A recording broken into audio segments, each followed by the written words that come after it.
नमस्कार विद्यार्थी मित्रांनो, मी सोमेश्वर डोंगरे, तुमचं नोकरी सोमेश्वर या यूट्यूब चॅनलवर संवाद करतो। तर मित्रांनो, आताच्या व्हिडिओमध्ये आपण मुंबई उच्च न्यायालय अंतर्गत शिपाई हमाल याच्या कटऑफबाबतची माहिती पाहणार आहोत। तर व्हिडिओ खूप महत्त्वाचा, व्हिडिओ शेवटपर्यंत पाहायचा आणि चॅनलवर नवीन असा चॅनलला सबस्क्राइब करायला विसरू नका।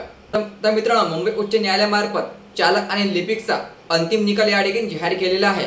तर चालक टेस्टसाठी जे विद्यार्थी पात्र झालेले होते त्यांची पण यादी या ठिकाणी जाहीर करण्यात आलेली होती आणि 8 तारखेला लिपिकचा पण या ठिकाणी निकाल जाहीर केलेला होता आणि जे विद्यार्थी पात्र झालेले होते त्यांची यादी पण या ठिकाणी जाहीर करण्यात आलेली होती।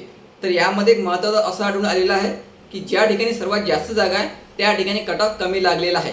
चालकचा कट ऑफ हा 20 पैकी 16 वर लागलेला होता, मुंबईचा आणि छत्रपती संभाजीनगर आणि नागपूरचा 17 लागलेला होता।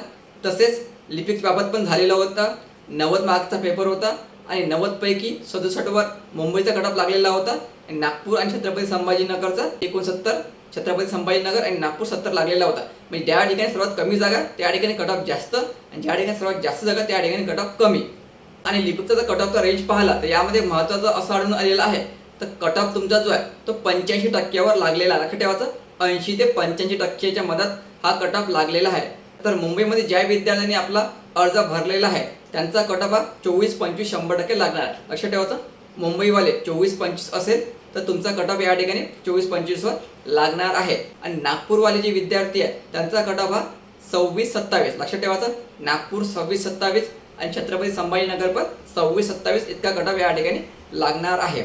कारण लिपिकचा कट ऑफ हाय लागल्यामुळे बरेचसे विद्यार्थी विचार करत होते की आम्हाला 27 मार्क्स आहे, 28 मार्क्स आहे, तर आमचा शिपाई हमालसाठी नाव येणार की नाही येणार। तर 26-27 वाले 100% कन्फर्म राहा, तुमचं नाव लिस्टमध्ये येणारच आहे। पण जे 25चे बाहेर आहे, 24, 23, 22 त्यांचं नाव या ठिकाणी यायची शक्यता 90% कमीच आहे। 10% तुम्ही चान्स पकडू शकता। तर शिपाई हमाल याची जी प्रक्रिया आहे ती आता लिपिकची टेस्ट झाल्यानंतर सुरू होणार आहे। ठीक आहे, आता लिपिकचं काही परिपत्रक जाहीर केलं जाईल आणि लवकरच त्याचा टाइम टेबल पण या ठिकाणी जाहीर केला जाईल। तर लिपिकी टायपिंग झाल्याबरोबर शिपाई हमालचा कट ऑफ या ठिकाणी जाहीर केला जाईल, एक्झाममध्ये किती मार्क्स मिळालेले आहे याचा रिझल्ट जाहीर केला जाईल। ठीक आहे, तर याबाबतची आणखी काही अपडेट आले की त्या व्हिडिओवर मी तुमच्यावर नक्की पोहोचेल। त्यासाठी चॅनलला सबस्क्राईब करा, व्हिडिओ महत्त्वाचा जास्तीत जास्त शेअर करा। धन्यवाद।